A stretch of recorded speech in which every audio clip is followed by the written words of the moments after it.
The dust whirled around Zara Langford's skirts as she clutched her valise tighter, staring at the dilapidated ranch house that would be her new home. April 1878 in Cottonwood Springs, Arizona Territory, was proving to be far different from the respectable life she had left behind in Boston. The stagecoach that had deposited her here was already disappearing down the rough trail, leaving her alone with her decision, a decision she was starting to regret. Zara had come west after answering an advertisement from a rancher seeking a governess for his children. The promise of good pay and a fresh start had been irresistible after the scandal that had forced her from Boston society. But standing before the weathered ranch house with its sagging porch and peeling paint, she wondered if she'd made a terrible mistake. A tall figure emerged from the barn, a man whose broad shoulders and confident stride marked him as the owner of this struggling spread. As he approached, Zara noted his sun-weathered face, the stubble on his jawline, and eyes the color of the Arizona sky. He removed his hat, revealing dark blonde hair streaked with gold from long days under the relentless sun. "Miss Langford, I presume?" His voice was deep, tinged with weariness. "Yes, Mr. Garrett Zimmerman," he nodded, his eyes appraising her city clothes and delicate features. "Welcome to the Double Z, not quite what you expected, I'd wager." Zara straightened her shoulders. "I've come prepared to work, Mr. Zimmerman, not to judge appearances." A smile flickered briefly across his face. "Well then, you're already showing more spine than the last 3 governesses." They didn't make it past the first week. Before she could respond, the front door of the house burst open, and a whirlwind of children spilled out onto the porch. Zara counted 5 of varying ages, from a teenager down to a toddler, all with the same wheat blonde hair as their father. "These are my charges," she asked, unable to hide her surprise. The advertisement had mentioned children, but not how many. "My sister's children," Garrett clarified, his expression darkening. "She and her husband died of fever last winter. I'm all the family they've got now." Understanding dawned on Zara. This was not a man who had sought a governess out of convenience but out of necessity. "Pa," the eldest, a girl of about 14, called out. "Is this the new lady?" "This is Miss Langford," Garrett replied. "She's come to teach you, mind your manners." The children lined up, eyeing Zara with a mixture of curiosity and wariness that suggested they'd seen other governesses come and go. The eldest girl stepped forward. "I'm Emma," she said. "These are my brothers and sisters, Thomas, Sarah, William, and little Abigail." Zara smiled, determined to show no apprehension. "It's a pleasure to meet you all. I look forward to our lessons together." Emma looked skeptical. "That's what the others said too." Garrett cleared his throat. "Emma, show Miss Langford to her room. Thomas, see to her bags." He turned to Zara. "Supper's at 6. We can discuss your duties then." With that, he turned and strode back toward the barn, leaving Zara with her new pupils. As she followed Emma into the house, Zara got her first glimpse of what would be her new home. The interior was clean but sparse, showing signs of a household managed by children and a busy rancher. There were patches in the curtains and mismatched furniture, but Zara noted small touches: wildflowers in a jar, a quilt neatly folded on a chair that spoke of efforts to create a home. Her room was small but private, with a narrow bed, a chest of drawers, and a small desk by the window. Emma lingered in the doorway after Thomas deposited Zara's trunk. "Uncle Garrett says you're from Boston," Emma said. "Why would you leave there to come here?" Zara chose her words carefully. "Sometimes a person needs a fresh start, and I've always wanted to see the West," Emma snorted. "Well, you're seeing it now, not much like those dime novels, is it?" "Few things are," Zara replied with a smile, "but that doesn't mean they can't be worthwhile." After Emma left, Zara sank onto the bed, wondering what she had gotten herself into. She had come west seeking escape and anonymity after refusing a marriage arranged by her father to settle his gambling debts. The scandal had been immediate and devastating. Now she found herself responsible for 5 children on a ranch that had clearly seen better days. At supper, Zara watched as Garrett served a simple meal of beans, cornbread, and what appeared to be rabbit stew. The children ate hungrily, their table manners minimal but not entirely absent. Garrett ate quickly, his mind clearly elsewhere. "The children will need lessons in the mornings," he said, finally addressing her. Afternoons, they help with chores. Emma knows the routine. I expect you to maintain discipline and continue their education. And what subjects should I focus on, Mr. Zimmerman? Reading, writing, arithmetic, whatever else you think is important. He hesitated. Their mother valued education. I want them to have that, at least. What about music, art, history? Garrett looked at her as if she had suggested teaching them to fly. Miss Langford, this is a working ranch. These children need practical skills. Education is practical, Mr. Zimmerman, Zara countered. It opens doors. Out here, the only doors that matter are the ones you build with your own hands, he replied, but there was less conviction in his voice. That night, as Zara unpacked her few belongings, she heard the sounds of the ranch settling, distant cattle lowing, the creak of the windmill, and Garrett's boots on the porch as he made a final check of the property before turning in. This wasn't the life she had planned, but it was the one she had chosen. She would make the best of it. The next morning, Zara rose early, determined to establish a routine. She was surprised to find Garrett already at the kitchen table, going over what appeared to be ledgers by lamplight. His face was drawn with worry. Mr. Zimmerman, she said, startling him. I'm sorry, I didn't mean to interrupt. He quickly closed the ledger. Miss Langford, you're up early. I thought I should familiarize myself with the kitchen before the children wake, he nodded, gathering his papers. Coffee's on the stove. Help yourself. As he rose to leave, Zara caught a glimpse of the figures in the ledger columns of numbers that didn't add up favorably. Mr. Zimmerman, she ventured. If you don't mind my asking, how long have you been running this ranch? He paused at the door. Since my sister and her husband died. Before that, I was just the hired help. Jim, my brother-in-law, was a good rancher but a poor businessman, left a lot of debts. And now those debts are yours, his eyes narrowed. The ranch's finances aren't your concern, Miss Langford, of course. I apologize for the intrusion. He seemed to regret his sharpness. The children will be up soon. Good luck with your first day of lessons. The next weeks fell into a rhythm. Mornings were devoted to lessons in the small room Garrett had designated as a schoolroom. The children proved to be bright but undisciplined, their education having been sporadic at best. Emma was resistant at first, believing herself too old for schooling, but Zara won her over by introducing her to poetry and literature that spoke to the girl's romantic soul. Thomas, at 12, was practical and mechanically minded, while 9-year-old Sarah had a natural aptitude for mathematics. 7-year-old William was a dreamer who loved stories, and little Abigail, not yet 4, was content to color or play quietly during lessons. Afternoons found Zara helping with household tasks or watching the children while they performed their chores. She learned to cook on a wood stove, to mend clothing, and even to gather eggs from the ornery hens that pecked at her city boots. Garrett remained a distant figure, leaving before dawn to work the ranch with his 2 hired hands, Miguel and Jeb, and returning after dark, too exhausted for more than a brief inquiry about the children's progress before retiring.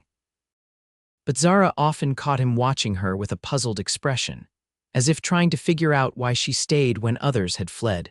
One evening, about a month after her arrival, Zara was sitting on the porch, enjoying the cooler air after a sweltering day, when Garrett returned earlier than usual. He hesitated before joining her, settling his tall frame into the chair beside hers. The children seem to be taking to you, he said after a moment. They're wonderful children, Mr. Zimmerman, bright and curious. They just need stability. He nodded, his gaze fixed on the distant mountains. Something that's been in short supply. They sat in companionable silence for a while before he spoke again. Why did you answer my advertisement, Miss Langford? An educated Boston lady like yourself could have found a position in any fine Eastern household. Zara considered her answer carefully. I needed a change, and perhaps I was seeking something more meaningful than teaching deportment to society girls. And have you found it? Meaning, she looked at the ramshackle ranch house, at the children visible through the window preparing for bed, at the vast starlit sky above. I believe I have. The following day brought disaster. Zara was teaching the children about the constellations when Emma, glancing out the window, cried out, "Riders coming, and it's not Miguel or Jeb." 3 men on horseback approached the house, their manner suggesting they weren't social callers. Zara quickly gathered the children. "Emma, take the little ones to the back room and stay there until I call for you." "But Miss Langford, now, Emma." Once the children were safely away, Zara stepped onto the porch just as the men dismounted. The leader, a portly man in an expensive suit despite the heat, approached with a smile that didn't reach his eyes. "Good day, madam. I'm looking for Garrett Zimmerman." "Mr. Zimmerman is working the north pasture today. I'm the children's governess. Is there something I can help you with?" The man's smile widened. "Howard Blackwood, madam. I own the bank in Cottonwood Springs." He gestured to the two men behind him, both wearing gun belts. "These are my associates." Zara recognized the name. Blackwood was mentioned in the ledger she had glimpsed the holder of the mortgage on the Double Z. "Mr. Zimmerman should return by nightfall if you'd care to leave a message." "I'm afraid my business can't wait," Blackwood said. "The fact is, Miss Langford, Zimmerman is 3 months behind on his payments. I've been patient, but business is business." "I'm sure Mr. Zimmerman intends to honor his obligations." Blackwood laughed. "Intentions don't pay debts, Miss Langford. I'm here to inform him that he has 1 week to produce the money, or the Double Z will be foreclosed upon." Zara felt cold despite the afternoon heat. "Surely you can extend more time. Mr. Zimmerman is raising 5 children alone." "Not my concern," Blackwood replied. "The fact is, this land is worth more than Zimmerman can pay. The railroad's coming through and I've had offers." He tipped his hat. "Good day, Miss Langford. Be sure to give Zimmerman my message." After they rode away, Zara found the children huddled in the back room, their faces pale with worry. "Is it the bank again?" Emma asked. "Are they going to take our home?" Zara sat down, gathering the younger ones close. "Your uncle is a strong man. He'll find a way." But when Garrett returned that evening and Zara relayed Blackwood's message, she saw genuine fear in his eyes for the first time. "A week," he muttered, pacing the kitchen after the children were in bed. "Might as well ask for the moon." "How much is needed?" Zara asked. He named a sum that made her gasp far more than her meager savings could cover.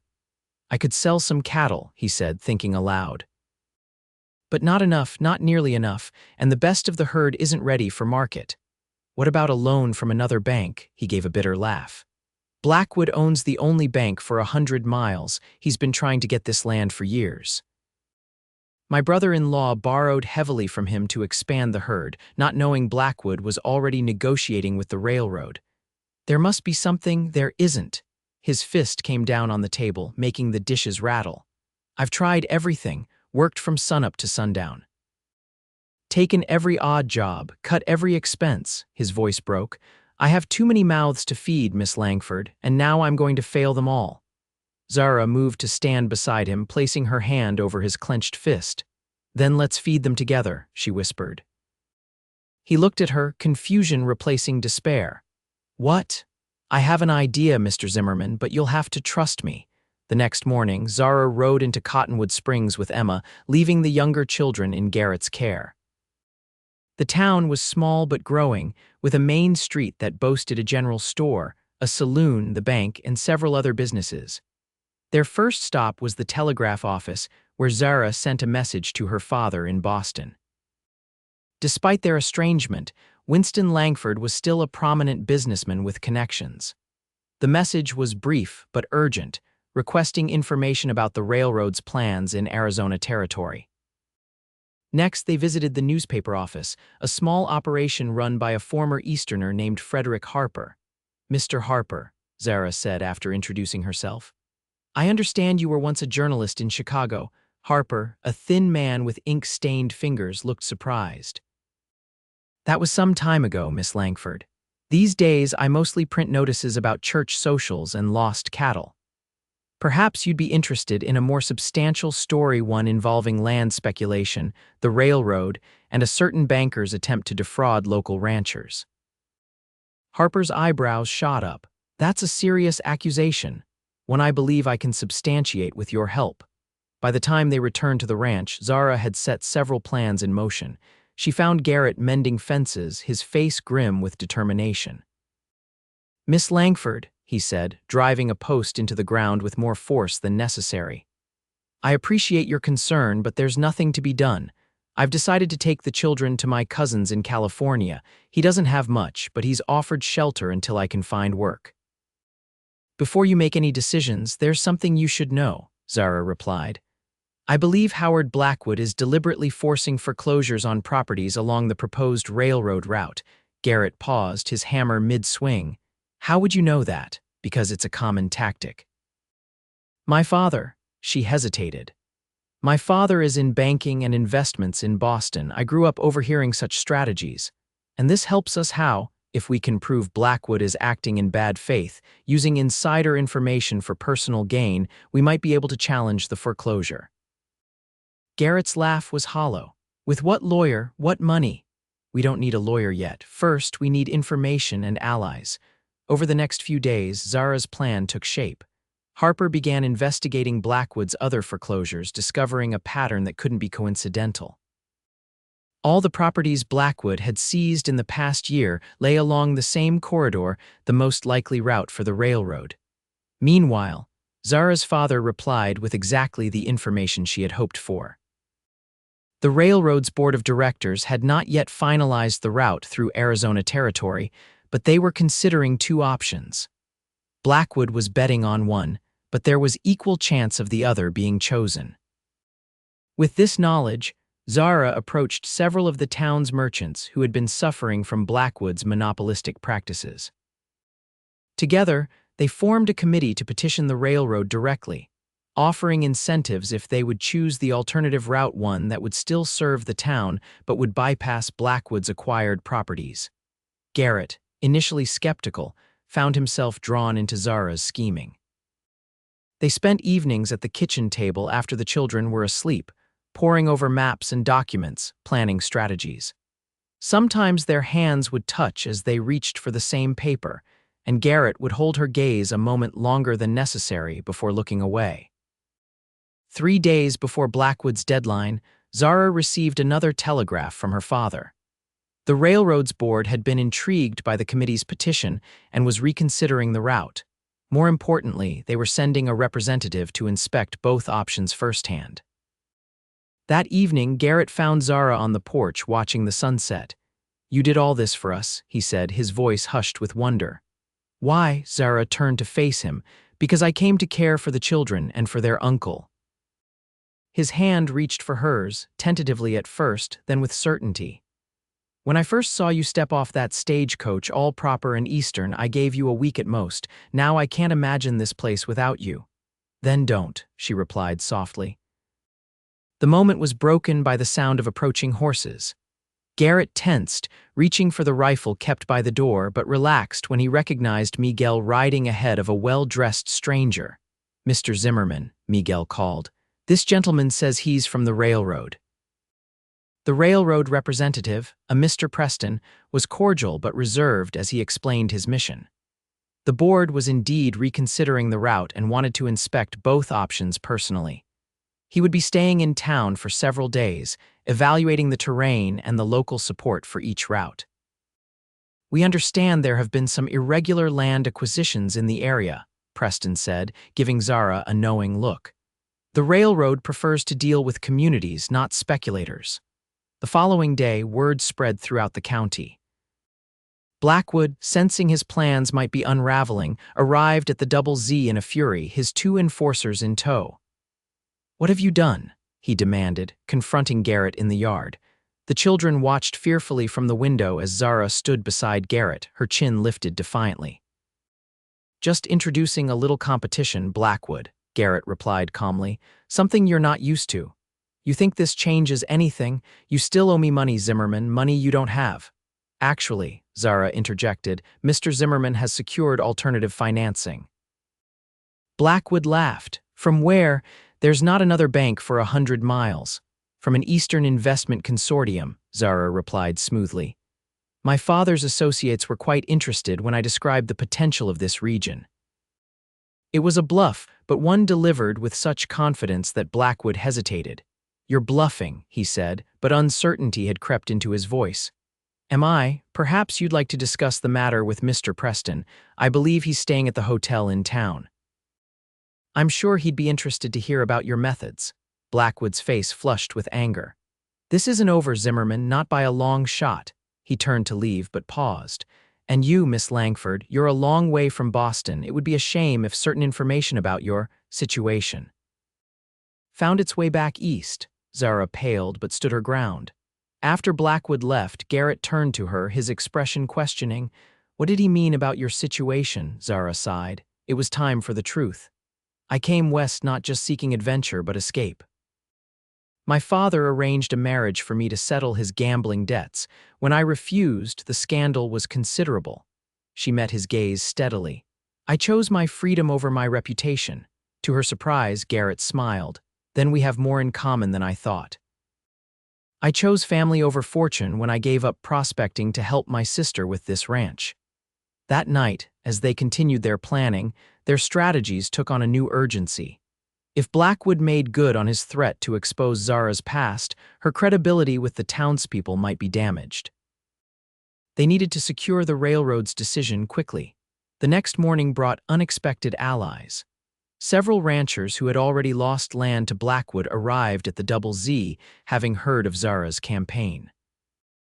They brought with them documents showing how Blackwood had manipulated loan terms and created impossible conditions for repayment.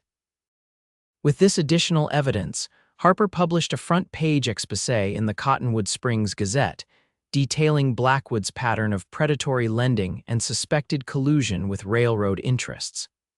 The story spread rapidly through the county, turning public opinion firmly against the banker. Preston, the railroad representative, was impressed by the community's unity and by the detailed alternative proposal that Zara and the committee had prepared. 2 days after his arrival, he announced that he would recommend the alternative route to the board, a route that would still serve Cottonwood Springs, but would bypass most of Blackwood's acquired properties, rendering them far less valuable. Blackwood, his scheme unraveling, made one final desperate move. On the night before Preston was to depart, he sent his men to the Double Z with orders to burn the ranch house with or without its occupants inside. But Garrett, anticipating trouble, had asked Miguel and several neighboring ranchers to keep watch. The would-be arsonists were intercepted before they could carry out their plan. Confronted with the testimony of his own men, who were quick to save themselves by implicating their employer, Blackwood found himself facing criminal charges. With Blackwood's arrest, the immediate threat to the Double Z was removed. The new president of the bank, a more reasonable man named Jenkins, was willing to renegotiate the terms of the ranch's mortgage, especially with the prospect of the railroad bringing increased prosperity to the region. As spring turned to summer, the ranch began to flourish. The cattle brought a good price at market, and Garrett was able to hire additional hands to help with the expanding operation. Zara continued teaching the children, but also found time to establish a small lending library in town, fulfilling a long-held dream of bringing education to frontier communities. One evening in late August, as the heat of the day gave way to a cool breeze, Garrett found Zara sitting on the porch swing, reading to little Abigail. The child had fallen asleep in her lap, her thumb in her mouth. "She looks peaceful," Garrett said softly, settling beside them. "She is." They all are, now that they know their home is secure. Garrett's hand found hers on the swing between them. "Thanks to you, we did it together," Zara reminded him. "Together," he repeated, the word seeming to hold a deeper meaning. "Zara, I've been thinking about that a lot lately. About things we could do together." She looked at him questioningly. "When you first came here, I was drowning, trying to be father, mother, rancher, and provider all at once. I thought hiring a governess would ease the burden, but I never expected to find a partner. A partner. Someone who sees what needs to be done and does it. Someone who fights for this family as if it were her own." He paused, his eyes holding hers. "Someone I've come to love." Zara's breath caught. "Garrett, I know it's not the life you were born to.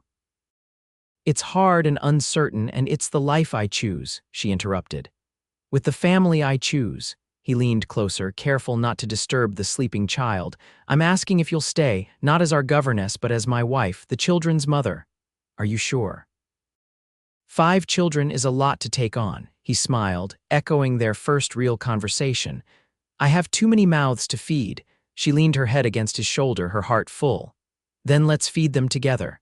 They were married in October when the cottonwoods along the creek turned golden. The entire town attended, the celebration becoming a symbol of the community's renewal. Preston returned for the ceremony, bringing news that the railroad board had officially approved the alternative route, ensuring Cottonwood Springs' future prosperity. As winter settled over the Double Z, bringing with it cozy evenings around the fire and the promise of Christmas, Zara found herself reflecting on the journey that had brought her west. What had begun as an escape had become a homecoming to a place she had never known she was searching for, with a family she had never expected to find. One snowy morning, as they sat at the breakfast table surrounded by children's laughter, Garrett caught Zara's eye across the bustling kitchen. No words were needed, the look they shared said everything. This was what they had built together, not just a ranch saved or a banker defeated, but a family forged by choice and bound by love. And when spring came again to the Arizona territory, bringing with it new calves in the pasture and wildflowers on the hills, it also brought news of another mouth they would soon be feeding together, a child of their own, to join the family that had already claimed Zara's heart. Standing on the porch, Garrett's arm around her waist as they watched the children playing in the yard, Zara knew with certainty that she had found her true home in the vast, wild country that had once seemed so foreign. Here, under the endless sky, she and Garrett would continue to build their life together, one day at a time.